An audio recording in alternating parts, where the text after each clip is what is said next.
Today, we're going to be objectively ranking every single Nintendo Switch first-party published Nintendo game on the Nintendo Switch. I decided to go down memory lane and rank some of the best games that the Nintendo Switch has to offer. The heck is a beat 'em up, so I'm gonna beat him up. That being said, we do have a lot of games here, and I'm gonna be honest with y'all, I did not play Fashion Dreamer. So let's just clean this list up a little bit real quick. Oh, and wow, look at that. Suddenly the list is a lot more manageable. Look at all the fluff that we just cut out. I'm getting a Google Doc written about me for this. But without further ado, we're gonna get into this, and I'm too lazy to rank these games on the release date, and so I'm gonna mix it up a little bit. Let's go in order of the tier list here. So starting off, we got Donkey Kong Country Returns HD. What do you want me to say about it? It's Donkey Kong Country Returns with the 3DS levels. I mean, it's a great game, don't get me wrong, and I played it again recently, and it's still one of my favorite 2D platformers, but what, you want a medal for something you did nearly 2 decades ago? Yeah, we can put this in B tier. Oh, thank God, finally a brand new Switch game. We got Everybody 1-2 Switch. Now, despite what everyone has said about the game, I actually enjoyed my time with it quite a bit.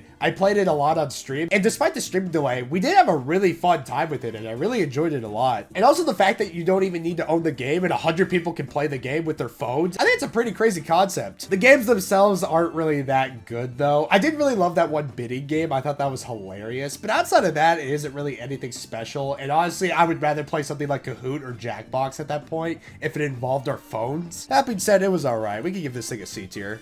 Oh, following that up though, we got Fire Emblem Engage. And Fire Emblem Engage, look, depending on who you are, you probably really liked it a lot. But Fire Emblem Engage to me, especially coming after Three Houses, was just not what I wanted in Fire Emblem. Now, gameplay-wise, though, it's great. I mean, it's your traditional Fire Emblem. I mean, we finally got a modern, down-to-basics Fire Emblem game, and it works. It's perfect. And we got freaking Mega Evolutions. Like, I think that's so cool. I know they're called Engage forms, but I think they look like Mega Evolutions. They act like Mega Evolutions. I think they are Mega Evolution. That being said, though, the characters and the story, ooh, I don't think it's as nearly as bad as something like Fire Emblem Fates, but it's definitely up there, and it's definitely not trying to take itself too seriously. That being said, I really did enjoy the moments with Vale. I think she is my favorite character in the whole game. I pretty much enjoyed any time she was on screen. That being said, however, I don't think this is enough to save this game. However, it does have some merit though. I think it does have some legs to stand on, so we can give this thing a C tier. And following that up with another Fire Emblem game, we got Fire Emblem Warriors 3 Hopes. Now, I feel horrible, but I have not finished this game. And it's because I haven't finished Three Houses either. It's kind of weird to play this game when you haven't played all 4 of the routes in Fire Emblem 3 Houses,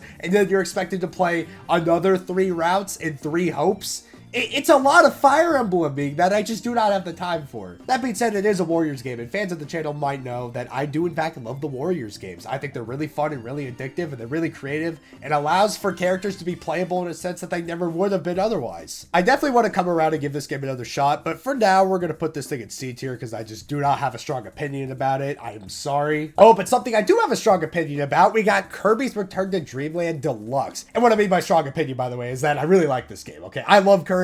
Who doesn't like Kirby? It's one of the best, 2D Kirby games just put onto the Nintendo Switch. Now, I don't really know how I feel about the new art style direction that they're going with. I definitely gotta say it's grown on me a little bit over the years, and the new sand and robot copy ability is really awesome, and especially the robot copy ability. I mean, you can just tell the Kirby devs wanted to bring back the Robobots from Kirby Planet Robobot, and so they just decided to make a Walmart copy ability version of it, and hey, it's fun. It's amazing. I love it a lot. We also got a side mode in the form of Maglor's Epilogue, and it is so freaking cool. It features Maglor after the events of Kirby's Return to Dreamland, and you're basically working your way up, trying to get more stronger, going through these levels, and you get more powers and more abilities, and it's so cool until you eventually become this like unstoppable beast that he ends up being in Star Allies, which we will get to later in the video, of course. But yeah, I think it's a pretty solid game. Obviously, it is, a remaster with extra content, so, your mileage will vary there if you played the game before. But it's Kirby. It's going to get an A tier. Following that up, however, we do have Mario and Luigi Brothership. Now, don't get me wrong. This game is great. If you like Mario and Luigi, you're going to like this game. However, if you also like Mario and Luigi and you've played all the other games and then you go into this, you might notice they made a lot of, changes, like Luigi pretty much being an AI, or the music composer being different in the music. In my opinion, not sounding as great as some of the greatest hits that the previous Mario and Luigi games have had. So at the very least, we can give it a B tier. However, I think it is really important to note that, yes, the pacing is so long and dragged out for no reason. And hey, for what it's worth, I'm happy to see Mario and Luigi return in the modern day. That is more than enough for me. Even if the game wasn't that great, I'm just happy to know that we might still be getting more Mario and Luigi games to come because of this. Following that up with another Mario spin-off game, we got Mario Strikers Battle League. Look, okay, it's not all that bad, but there's way better things you could be spending $60 on. I've gone on record on saying this before, but I don't even own the game. I played the Kickfire, Testfire, whatever you want to call it, and I felt like I got my fill out of the game based on that 30-minute session, rather than me going out of my way to spend $60 to play the game. There's just nothing to do. The gameplay itself I thought was kind of boring. And honestly, the only thing you had going for it was the animations of the characters that you would see whenever they would score a goal or lose. And even then, you know, if you looked at the other previous Mario Striker games, you would know that these animations do not hold a candle to the one in the previous games. But I am a little worried that the series just kind of came back, undersold, underperformed so badly, and now it's never going to come back because of this game. So, yippee. I can't think of any clever way to transition this, but Metroid Prime Remastered, it's a pretty dang good game. I really don't have much to say about it. I actually haven't finished it, but I've heard great things. It's pretty cool. I started it. It was fun. I got lost, and I couldn't find my way out. Does that speak to my skill as a gamer? Probably. But you know what? I respect this game, so B tier. But you know what game I don't respect? It's NintendoSwitch Sports. Guys, I really don't want to be negative. I really don't. I just happen to be given the negative games to talk about. Like, what do you want me to do? I mean, it's alright. It's serviceable. But it decided to try to attempt at being a live service game. It's not really. It's kind of like a middle ground. You had this weird like battle pass system to get a bunch of cosmetics for your not Xbox generated character. And you also just had a weird selection of sports too. You had stuff like soccer, badminton, Chimbara? What the hell is a Chimbara? Look, yeah, I'm nostalgic for the Wii version, but where's our baseball and boxing? That seems fun. And other cool sports like golfing, we didn't get that till like months later after the game came out, and I personally stopped caring. I don't know. Nintendo Switch Sports is kind of a disappointment, and honestly, compared to a lot of other party games, I'd rather play Mario Party and Mario Kart instead of playing this. Oh, but speaking of Mario, oh, thank God, I finally can talk positively about something. Paper Mario: The Thousand-Year Door. I mean, what is there not to say? I mean, Arlo talks about this game every 5 seconds, probably for a pretty dang good reason. I mean, yeah, it's just a solid RPG. They didn't even change anything. They just remade the game and made it look better. Like, why would you need to change anything? Sure, it's another Donkey Kong Country Return situation where, well, you know, what is there to talk about? There's not even really any new content in the game either to talk about, but it's still Paper Mario: The Thousand-Year Door. It's gonna get an A tier. But speaking of Arlo's favorite games, he also got Pikmin 4. Now, Pikmin 4 is kind of my introduction to the Pikmin series. I did play Pikmin 1 on the channel, but I sucked really badly at it, and I got really mad at it, and I drowned my Pikmin, so that was fun. But Pikmin 4 was super fun. Honestly, nothing but positive things to say about it. It was really fun 100%ing the game and collecting all the items and materials and whatnot, and fostering my army of Pikmin. I will say, though, Ochi, I do love Ochi, and the game is made around Ochi, so it works. The problem, however, is I think Ochi kind of breaks the game in half to a certain extent. I mean, I can say this for sure. Ochi definitely prevented a lot of Pikmin deaths I would have otherwise had if I didn't have all my Pikmin constantly hugging his butt 24/7. That being said, though, outside of that, it's a very solid game, and I'm okay with giving it an A tier. Look, guys, maturing is realizing that Pokemon Scarlet and Violet's not that good, and let's not pretend it is, okay? Look, I do admit, the DLC was really fun. I really did enjoy that a lot, but there is absolutely no excuse why a game with such a huge team behind it releases in a state like this in the big 20th century, in my opinion. I mean, I don't even have to say anything. I'm showing the clips right now. Goodness gracious. That being said, I'm not entirely cynical, so let's talk about positives. I mean, the music's really good. The character design is great. The new Pokemon are always going to be cool and pretty fun, but this game needed more time in the oven, and it's an absolute embarrassment that this game has sold over 25 million copies. D tier you go. All right, next up we got Splatoon 3. Now, Splatoon 3 is a great game. Do not get me wrong. However, everything about this game is kind of weird because it feels like every single time the game did something good, it also did something really whack and went 2 steps back as well. Kind of like Pokemon. but not nearly as bad. That being said, it is Splatoon. The gameplay is great. And hey, I would definitely say Salmon Run's the best it's ever been. I mean, those big runs were probably some of the funnest moments I've had with this game in my entire life. Oh, and that final Splatfest as well last year. Oh my goodness, dude, I was like hyperventilating on stream. The footage might be showing it here, but oh man, those final moments of the Splatfest were some of the best I've had with this series. And I just wish the rest of the game was like this. I wish I was having more fun with it. But unfortunately, I feel like the single player and the DLC kind of fell flat a little bit. I felt like general progression wasn't as fun. The new maps were a little underbaked. A lot of the new weapons and the fact we didn't get third kits at all was kind of really rough as well. And no shifty stations? Come on, man! It's not bad though. We can put this in B tier. I definitely do not hate it. Oh my goodness, finally we can talk positively again. Oh goodness. Alright, Super Mario Wonder.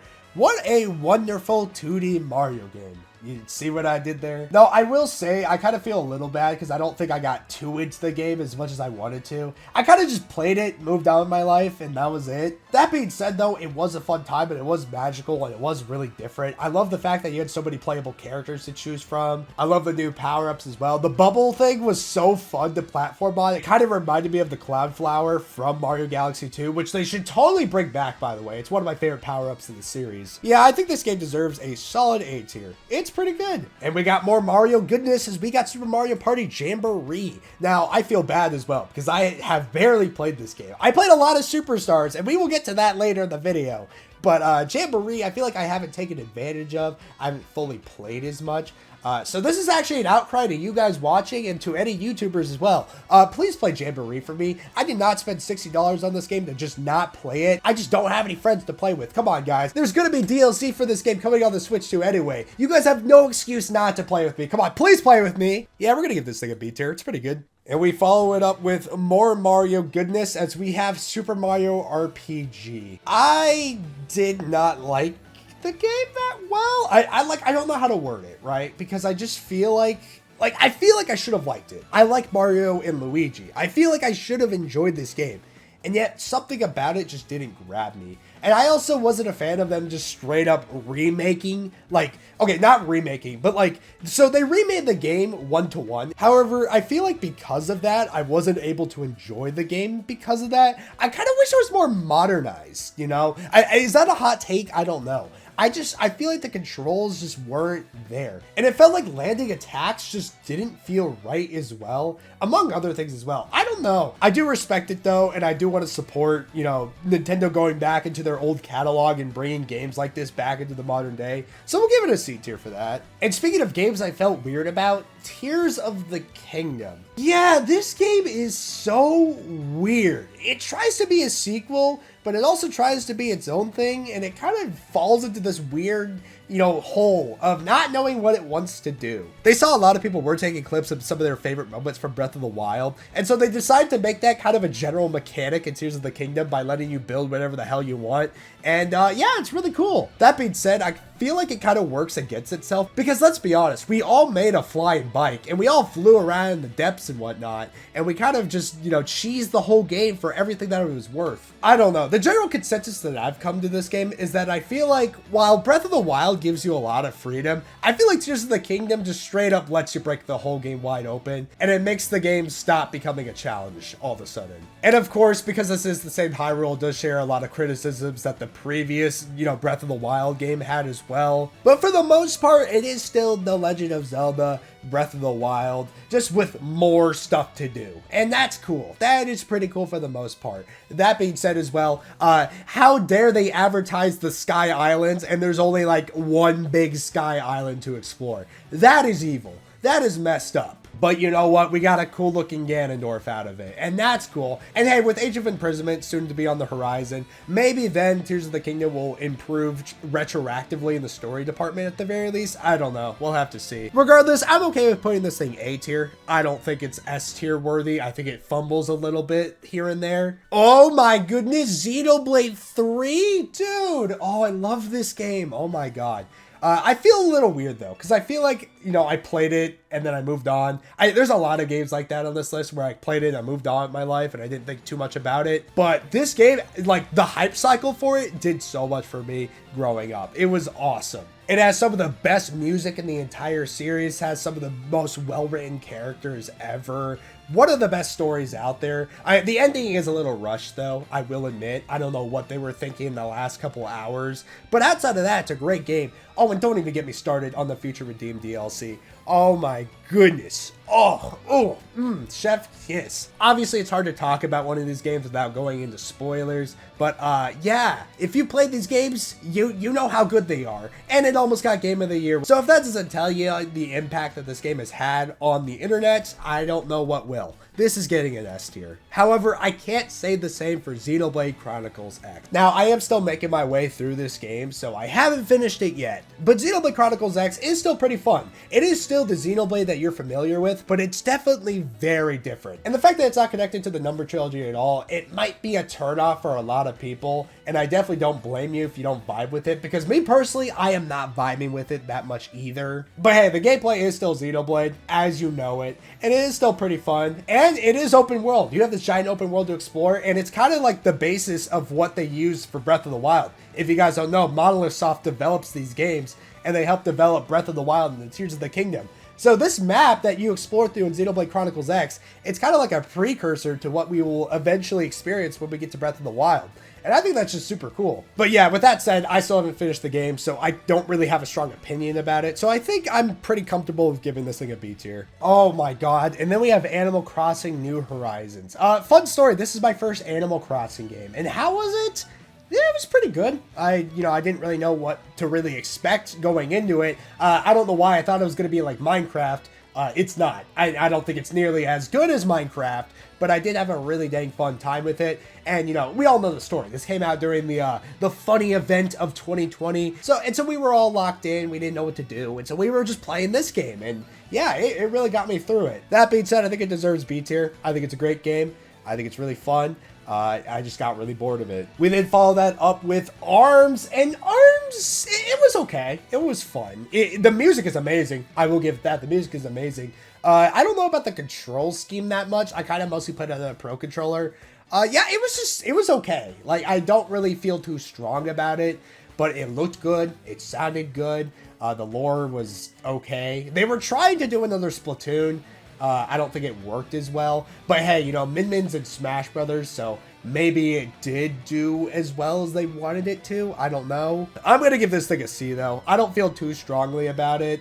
But that's just my personal opinion. I think it's okay. I think it's just okay. Ooh, we got more Donkey Kong. We got Donkey Kong Tropical Freeze featuring Funky Kong. Can't forget that funky mode. That's been the subject of so many box art memes. It's kind of funny. But on to the game itself, though, of course. I mean, it is one of the best 2D platformers out there. They added swimming. You can swim now. You couldn't do that in Donkey Kong Country Returns for some reason, but you could do that in the older games, which I think is funny. Oh, and you could also play as Diddy Kong, Cranky Kong, and Dixie Kong. I think that's cool. Yeah, not much else to say. I kind of thought the final boss was a little lame. I don't know why I'm bringing that up. I just thought that was something I wanted to mention. But outside of that, though, solid freaking game. We could give this thing an A tier. It's a pretty good game. Following that up, though, we have Fire Emblem Three Houses. And as I said in the Three Hopes section, I have not finished this game. But I did play the Black Eagles route, and I did enjoy it quite a bit. And I did really like the characters that it had on offer. The music is also really amazing, but yeah, like I said, I have yet to play the other houses, and it kind of sucks because I want to get attached to characters like Dimitri. I hear so much good stuff about him, but I have yet to play the other routes. And I don't know what it is as well. I've kind of realized something about myself that I don't think I like tactics RPGs all that much. For a while, I definitely went on to say that I loved pretty much any RPG, but I definitely realized I think I prefer a certain type of RPG. And I've realized over the years, it's not tactics RPG. So while it's not anything against the game itself, it's definitely one of those things where I think I just kind of grew detached as time went on, as I figured out my preferences. This is kind of crazy saying this despite titling the video objectively ranking these games, but you can't really remove the human aspect out of it too much. The inherent value of these games are given by us anyway, by our opinion. So, that's just kind of how it works. Anyway, sorry for getting philosophical. We're gonna give this like a B tier. I think it's pretty solid. Oh, and then we have Fire Emblem Warriors. Now, I think this game gets a little too much hate. Yeah, no, I will definitely agree. The story is bad. It is very bad. It is like serviceable at best. Oh, and the character roster as well, mostly consisting of Fates and Awakening and some Shadow Dragon. Yeah, that's a little, yeah, I get why people are a little upset. But I think the gameplay is solid, and yeah, I might be a little bit biased because one of my favorite characters, Azura from Fire Emblem Fates, is playable, and she's super cool, and, you know, it's helping me out with my Death Battle project that is still being worked on, and I totally didn't forget about it. And like I said with Three Hopes as well, you know, it gives the chance for characters that wouldn't be playable otherwise to finally be playable, and we finally get a cool moveset out of them. This is basically Nintendo's way of making characters that don't come to Smash Brothers playable in some way. And, you know, it's through a Warriors game, and I think that's kind of cool. And for that reason, I'm going to give this game a B tier. I enjoy it quite a bit. Following that up, though, we got Age of Calamity, and this game is great. Now, obviously, you know, it did have the part in the game that's not canon, and a lot of people were mad about that because it was advertising itself as the story before Breath of the Wild. But up until that point, I think it's pretty good. And especially gameplay-wise, you know, I love these Warriors games. I keep talking about how much I love these Warriors games. And they're, you know, they're really fun here. And it's taking a lot of the characters, especially the champions that didn't get any focus at all in Breath of the Wild because, you know, they're dead, and giving them focus here because it's taking place during all the fun stuff in Breath of the Wild. And I think it's really cool. And I think it gives a lot of world building for Breath of the Wild. You know, it's kind of what I'm hoping Age of Imprisonment ends up doing. I really hope it just explores the world and makes it a lot better. It is kind of dumb how we need a game, like we need a spin-off Warriors game to sort of give a lore on this version of Hyrule. And yet here we are. We're getting two versions of that, which I think is hilarious. That being said, I love this game. I think it's great. I think it's really fun. We're going to put it next to Fire Emblem Warriors and B tier. Oh my god, we're getting hit with another Warriors game. We got Hyrule Warriors Definitive Edition.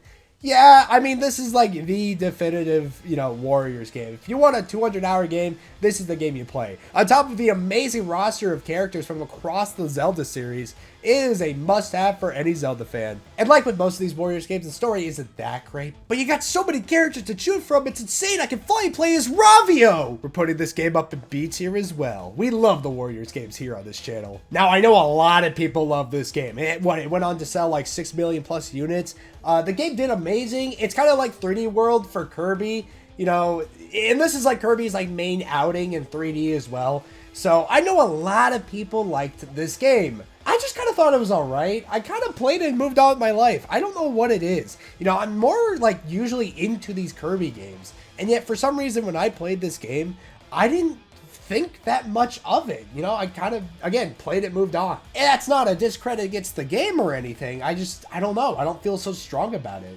And especially in the lore department as well. In my opinion, when I play the Kirby games, the lore and, you know, the intricacies of the bosses and, you know, some of the pause screen lore, that's the stuff that interests me in the Kirby games because I'm dumb and I'm nerdy like that. But I don't know. The main antagonist here in this game just wasn't really that interesting at all for me.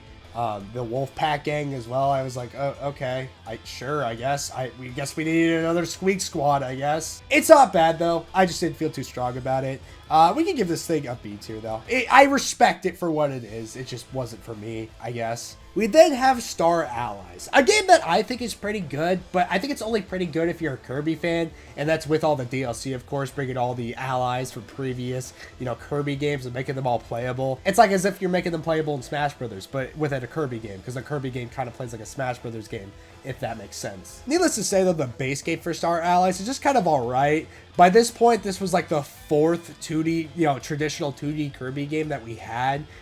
After Kirby's Return to Dreamland came back and brought back the 2D format that Kirby's been missing for a long while. So by this point, a lot of people were thinking the games were kind of stale, and to be honest, they kind of were. The main mechanic of this game was throwing your heart at an ally, making them your friend, and suddenly they would follow you around the place. And you could also like merge copy abilities by fusing weapons or spitting fire onto a sword to make a fire sword, all that cool stuff. But unfortunately, I don't think it was enough to really save this game. But you know what? Hey, it's still a Kirby game. The music's amazing. You know, it looks good. It's pretty, all that fun stuff. And it has some of that juicy lore that you guys know I like. Now, it would be funny if I put this game in A tier above Kirby Forgotten Land, but I'm going to put it next to Kirby Forgotten Land because it is kind of a little by the numbers basic a little bit, but it is still pretty dang good.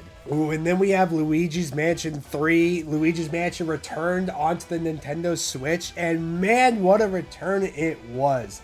Now, a lot of people will say it's not as great as the original Luigi's Mansion, but I think it's definitely a step above 2 at the very least, and especially the animation department. Oh my god, what is it? An article came out saying that Luigi's Mansion 3 might be the best looking Nintendo Switch game on the console. They're onto something. This game is pretty. Luigi's animations and expressions are also amazing. Dude, I don't know. I really like this game. And, you know, I made a top 10 Nintendo Switch list, and I put this game as, I forgot what place. It was either number 10 or number 9. I'm too lazy to go back and look. I think it's an S tier game. I'm going to be so real. I think it's one of the best games you could get on the console. I think it's a really great start to finish journey with Luigi. And I just think it's fun. I think it's fun capturing ghosts. I don't know. Ooh, and now we got the 2 Mario Rabbids games. I'm just going to talk about both of them. Obviously, they got some differences, of course, but we're going to combine them a little bit here. So first we got Kingdom Battle. Kingdom Battle, yeah, I mean, it was pretty cool. It's pretty funny seeing Rabbids and Mario team up and seeing it actually be like a decent crossover for the most part. So I think that's cool. I think it's all right. Like I said earlier with the Fire Emblem stuff, I'm not a huge tactics guy, I've noticed over the years, and that's probably why I never really got into this game. So unfortunately, I don't think it vibed with me that well. The music is great though. Music is amazing on it. And, you know, I love the ideas and concepts that they add here. And then you also have Sparks of Hope. And I think Sparks of Hope is a little bit better, if not a little bit more generic at the same time. It's kind of hard to explain. But I feel like Sparks of Hope is one of those games that took 2 steps forward, 2 steps back. The gameplay kind of shifted into a new direction. A better direction in my opinion. Also, Rabbid Mario, he's got like gauntlets now, and I think that's cool. He's my favorite character now from this franchise. And you also have the overall theme of this game being based on Mario Galaxy and Rosalina and all that. And I think that is so cool. However, I feel like this game is very underwhelming in the sense that it doesn't do much with the Galaxy concept. You have these Lumas known as Sparks, and they power up your weapon and whatnot. I feel like you had a recipe for something great here, and you didn't go fully into it. I'm not giving Kingdom Battle a lot of crap for this, because Kingdom Battle was kind of like doing its own thing. It wasn't really trying to be something. But Sparks of Hope, I felt like it had the best setup possible for this kind of thing, and it just never followed through, unfortunately. And for that, I think I'm going to put these 2 in C tier. I'm really sorry. I do respect the collab, but I don't think it was for me. Next up, we got Mario Kart 8 Deluxe, and what is there to say about this game, honestly? You know, I went from not really caring about Mario Kart to now, like, Mario Kart's just one of those things that I don't know if I can live without. And it's mainly this game. And, you know, it's kind of crazy because I think this game is so good that there's just no reason to get Mario Kart World when that comes out next week. I know that's probably a hot take, but, like, look how many things are in this game. There's 100+ tracks to choose from, obviously including the Booster Course Pass, but why would you not grab it? And even then, you don't even need to grab it if you're playing online. You can still select the DLC courses if you want to. Needless to say, I think Nintendo created the perfect Mario Kart experience, and it's through Mario Kart 8 Deluxe. And I think this game is going to get an S tier. I think there's a reason this game has sold over 60+ million units. And even if I think that's a little insane, you know, I can kind of see it. I respect it. And I get it. It's the game of all time. And I can see why they haven't felt the need to make a new Mario Kart game since this game. Oh, but a good Mario spinoff that I could talk about. Mario Party Superstars. Yeah, sure, it's a little basic. It kind of takes, you know, the OG maps from some of the older games as well as some of the mini games throughout the series and puts them all together. But it also works because of that. Like, it's so hard to explain, but the previous Mario Party games before this kind of were a little eh. And yet here, when they returned to roots, it suddenly worked. And I don't know, I respect this game a lot. Also, I put a lot of hours into it. I really like Superstars quite a bit, so we're gonna give this thing a B tier. Unfortunately, I don't think I could say the same for Mario Tennis Aces. Now, I will say this game is definitely better than Ultra Smash, okay? I'm not gonna say that. But I also didn't really mess with it as well. I think it was just kind of alright. You know, I think it's okay. I think it's pretty solid. I think the back and forth is pretty fun. I think the roster of characters you have to choose from is pretty fun, especially after the DLC. But I do not want to spend $60 on this game. I don't know what is Nintendo's deal in trying to get us to spend $60 on these spin-off sports games, but I'm not going to do it unless it's Mario Sluggers. C tier with ya. Oh man, Metroid Dread. Oh man. Okay, look, I do not have a history with 2D Metroid at all. This is like the first 2D Metroid game I like actually completed and whatnot, but man, I enjoyed the heck out of this game. This game is amazing. Oh my goodness, the enemies, oh my god, they were a threat, bro. They were actually a threat. They made you fear for your life. And even when you had like the upgrade to like fight them and beat them, they still were terrifying. And it was still so intense running into one of them. And also, I just like Metroidvanias. I don't know what to say. I think they're a really fun genre. I think they're really fun.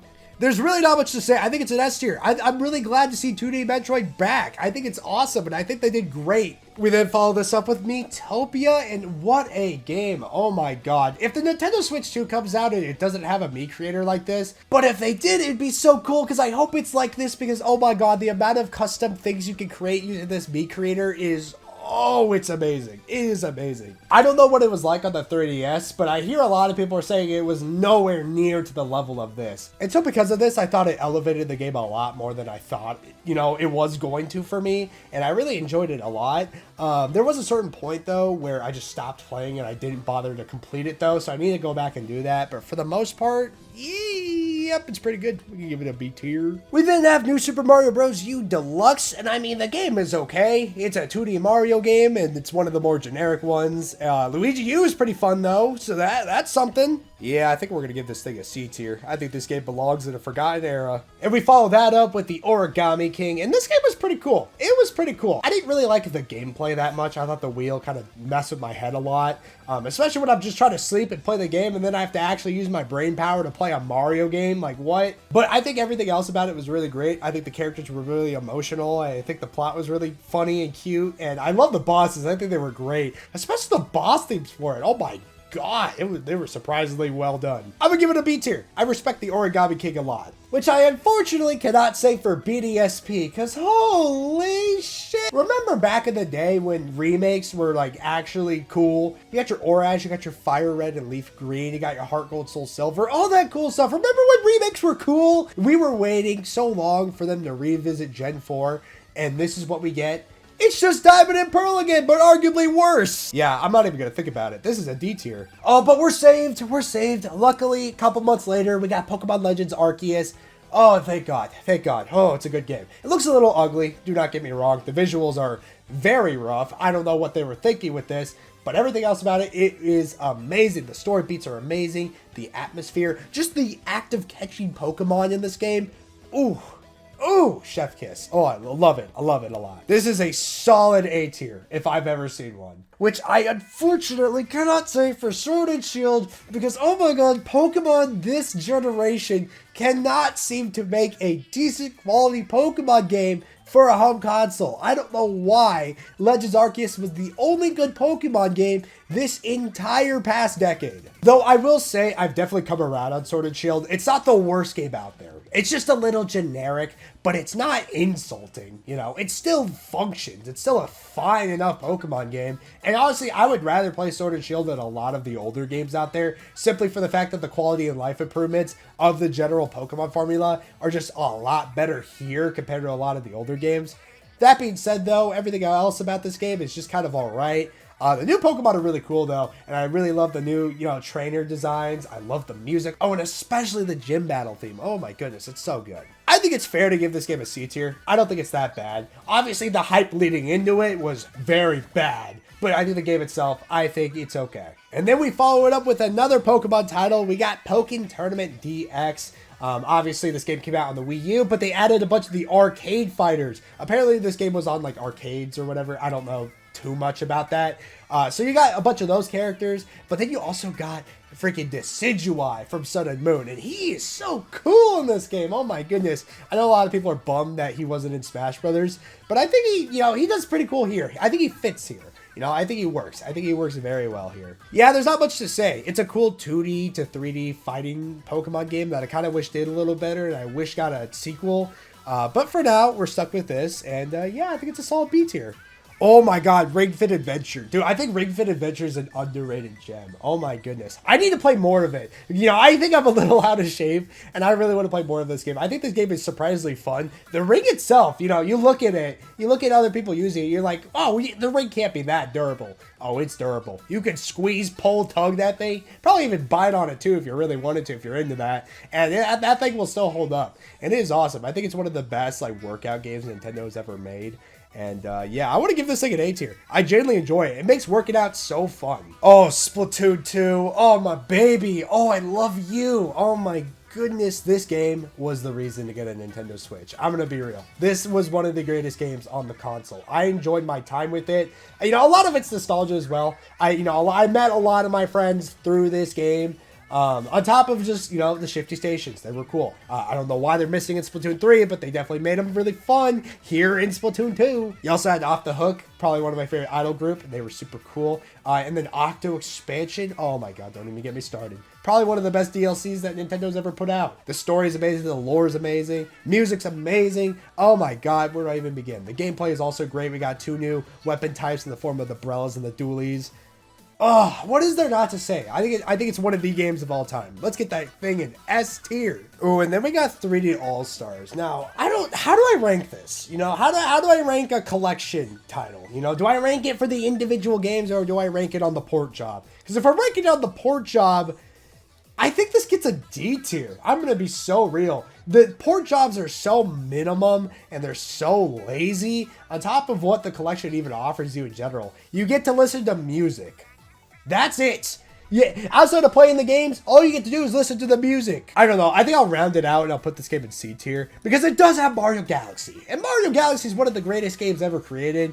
That being said, though, it's not enough to save this collection. Oh, but you know what Mario game will save the Nintendo Switch? It's going to be Super Mario 3D World. Obviously, this is a port of the Wii U title, but it adds Bowser's Fury, which is like a mix of Mario Odyssey with 3D World's mechanics. And you have this big, gigantic Max Bowser boss battle, and he's so cool and badass. This is probably the best form of Bowser in any form of Mario game out there. Oh my god, he is so menacing. But as for the game's placement, though, I think I'm going to give this game an A tier. We then also have Super Mario Maker 2, and yeah, I mean, I'm not too into it. I feel bad. I consider myself a creative person, and yet I haven't really gotten too into Mario Maker 2. I definitely want to give it another shot, but I definitely feel like it's just one of those things where, you know, I feel like it didn't do enough compared to the Wii U title to justify being a sequel. I felt like it could have been a port. But that being said, a lot of the new stuff we got was pretty cool. You know, we got 3D World themed. We got a bunch of new, like, you know, different terrains. Like, we got the forest, we got the snow biome, we got an airship. I think the airship was in the previous game as well, so that's, you know, that's my bad. But yeah, overall, I think it's a great package. I think it's really good. I think we could give this thing an A tier. I think it's a really good game. Oh my god. Oh, wait, Mario Odyssey. We have not talked about Mario Odyssey yet? Oh my god, guys. Dude, Mario Odyssey. Have you guys played Mario Odyssey? Did you guys know it was about to get Game of the Year in 2017 before Breath of the Wild took it? Because, oh my god, it would have won otherwise if Breath of the Wild wasn't there. Oh, this is one of the best games I've ever played. I think it's really good. I know a lot of people have come around and changed their consensus on the game, and they don't think it's that good, especially compared to 3D World. But I still think it's one of the greatest games ever made, and I think it's a generational game. Now, obviously, I still would like to see another 3D Mario game. I mean, we do have Donkey Kong Bonanza coming out soon, which I guess is kind of like our 3D Mario game. But that being said, Mario Odyssey itself, very good game. I really enjoyed it a lot. I don't know what else to say. S tier.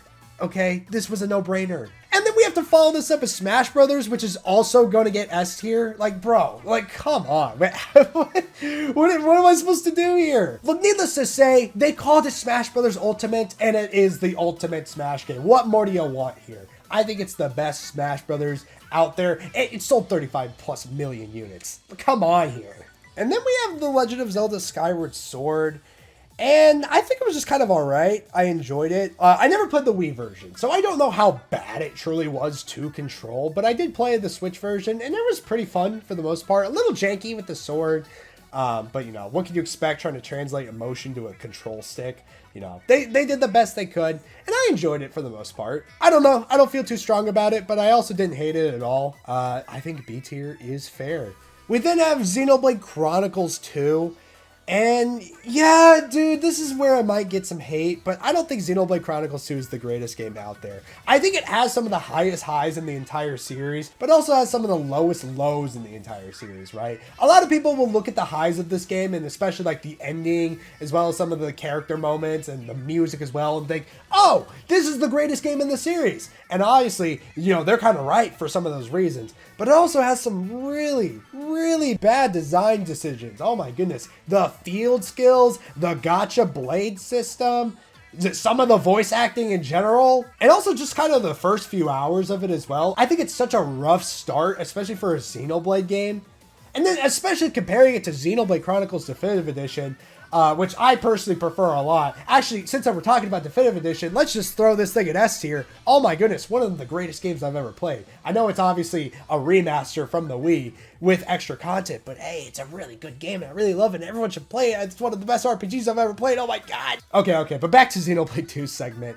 Yeah, Xenoblade 2 is really good. It is a really good game, but it has a lot of flaws. And I think it could definitely be fixed if it were to get a remake sometime in the future. But for now, I think I'm very comfortable with putting this game in B tier. And then speaking of great games, we have Yoshi's Crafted World. This is a D tier. Oh, but don't worry, we have a palate cleanser with Breath of the Wild. What is there to say? This game defined the Nintendo Switch era. It got Game of the Year in 2017.